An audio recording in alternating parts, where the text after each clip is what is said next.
one mistake made by new bakers is mixing. And it can be daunting for a new baker. Oh, I don't want to undermix, I don't want to overmix. JP, you're telling me this and that, flour, protein, But let me explain. So you've gone online, you've found a formula, you've got to find a process, and they tell you in that process, mix for 8 minutes. Okay? Remember one thing. Their mixer is not your mixer. Every mixer is different and will play a role. And that is the reason why we have mix time guidelines. Now, if you're using just a stand-up mixer, your stand-up mixer could be different than their stand-up mixer. You know, maybe they've got a little bit more of an industrial one. Your mixer is just a normal kitchen stand-up mixer. You know, maybe they're talking about this is what they do in their commercial bakery. That also can play a factor. They're all different. Maybe it's even a bread maker. You know, if you're using a bread maker, you've got to think about that this is not a mixing machine. This is an all-in-one baking unit. Maybe you've also got some type of an antique mixer at home. Grandma used to bake in it. You're baking into it. Remember, every mixer is different. You start getting into using different types of mixing hybrid tools like these Danish dough mixing spoons. Once again, totally different. Also, you got these handheld, stand-up, hybrid, weird kind of little dough hooks. How good of a job and how quick of a job they do, well, that's just dependent upon the equipment that you got. Now, not only do mix times depend on the equipment that you're using, but they also depend on the speed at which that equipment can operate at. As a general guideline here, commercial mixers, generally the big stand-up mixers mix at around 100 RPM on low speed, 200 RPM on high speed, and usually only have 2 speeds. Now, home mixers start a lot lower. They'll start at around 40 RPM on low speed and go up to 200 plus on the high speed. Now, you don't want to be pushing your mixer too much on the high speed because, you know, you're dealing with a stiffer dough. These mixers are designed to do things like, cake batter and all the rest of those things. So where you really want to be is you want to be down around the 100 RPM mark, which is normally on a stand-up kitchen mixer number 2 speed. Low speed, 1 to 2 minutes, just to incorporate your ingredients. You'll mix things around really slow and do all of your gluten development and your high-speed mixing per se around 100 RPM. Now, the amount of time that you give, we're going to talk about that right now. So now we're back into the mixing general guidelines again. Remember, every white flour is different. All-purpose, high-protein bread flour, they all have ranges of protein levels in them.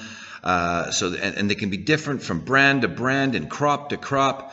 And also remember, you have conditioners in some all-purpose flours. You have bleached white flour versus unbleached white flour.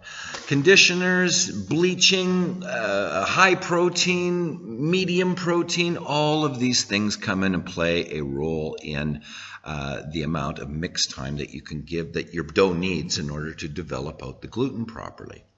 So this is a range. Plus or minus 2 minutes is generally a good rule of thumb. Always check at least 2 minutes on the earlier before this optimum here, and take a look at it. And if you want to check it out at 3 minutes before that, fair enough, good. Get to know your flour and how it works in conjunction with your mixer. The whole thing here is that, once again, as you start moving down and away from white flour, mix times come down. Less white flour, less gluten-forming proteins in it, and ultimately less mix time.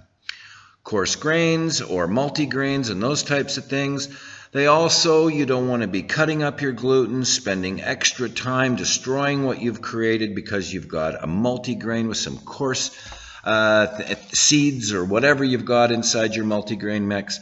Very important to know your flour and try to use these as guidelines. Rye flour at 100%.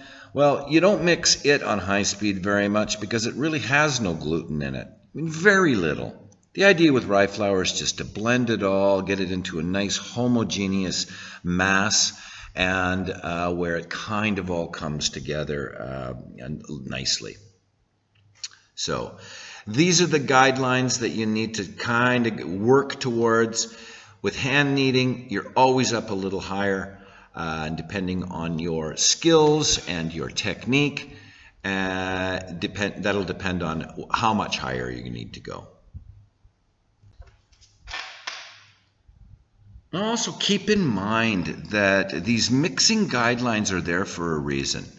The idea is to mix your dough as quick as possible and to develop out your gluten, but also in a timely manner so that you have temperature control at the end of it. Obviously, long mixing processes, banging your dough around a mixer bowl, will warm the dough up.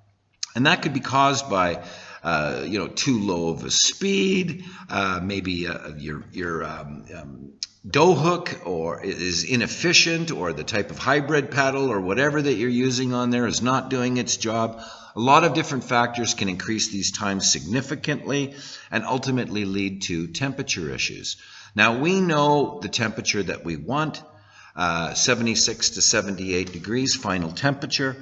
And in the event that we were finding that through inefficiencies of our mixing equipment or the apparatuses that are attached to them, we may end up finding out that our mix times are extended, and therefore we have to make a temperature adjustment with respect to water so that we have and attain our final dough temperature at optimum near the end. Now remember, it's always about developing your gluten to optimum. As you're checking your dough, please make sure you do the window pane test, stretch it out, look at it, make sure that you're getting that nice transparent window. Absolutely critical. I mention it in all my videos that I talk about this. Please develop your gluten to optimum. If your final dough temperature is too warm, you've developed out your gluten, but the dough temperature is just too warm, you can see right here the issues that you can get from having too warm of a dough. The solution, very simple. Use colder water, even ice water. If that's still not doing the trick for you, then you might want to look at adding a reducing agent like L-cysteine, as I mentioned.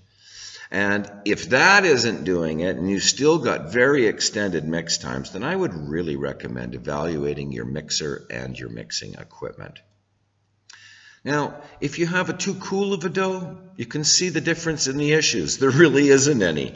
It takes a little bit longer for your dough to rise. Who cares? Take another 15 minutes or whatever. Solution, use a little bit warmer water the next time round. Easy.